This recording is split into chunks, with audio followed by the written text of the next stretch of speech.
The year is 1864, on the border between Sweden and Finland. A physician named Jan Peter Peterson steps outside his home and sees something strange.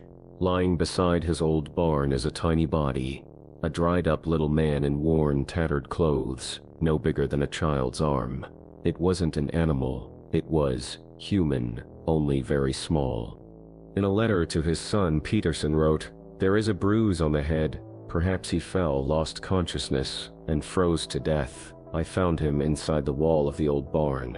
He was already dead." The letter was dated the winter of 1866. Since then, this story became one of Scandinavia's strangest mysteries. The description matches a creature known across the north. A tiny old man with a beard, gray clothes, and a pointed cap. In Sweden they call him Tomte. In Norway, Nis. In Finland, Tomte. In Russia, Domovoi. In Germany, Gnome.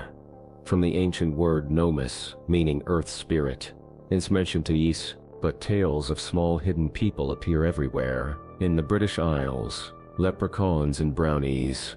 In France, fae. In Iceland, Huldafolk, the hidden ones. Among the Slavs, Domovyi and Leshi. In Japan, Kodama, the spirits of trees.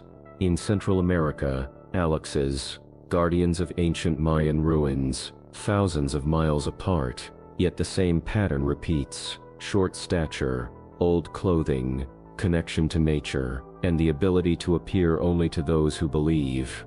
Scholars suggest that the myth of gnomes may come from memories of ancient tribes, small primitive people who once lived in caves and underground dwellings. In Norse sagas they were called Dvergar, the master smiths who forged Thor's hammer and Odin's ring. They knew magic, metal, and feared the sunlight. As in medieval Europe, gnomes were said to guard underground treasures. Their appearance could bring fortune or disaster.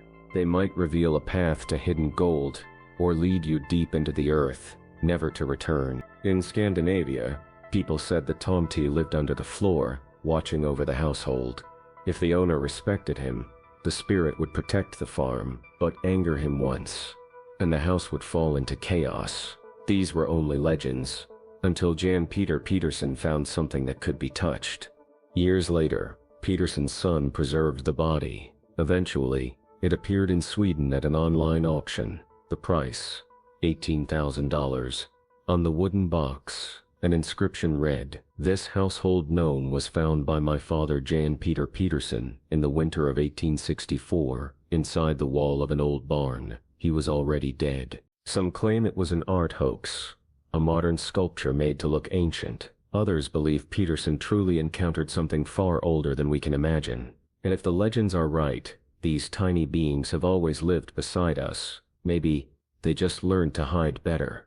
Over the years, more videos began to appear, short clips, filmed by ordinary people, each one showing the same thing, something small, human-like, but not human.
Who are they?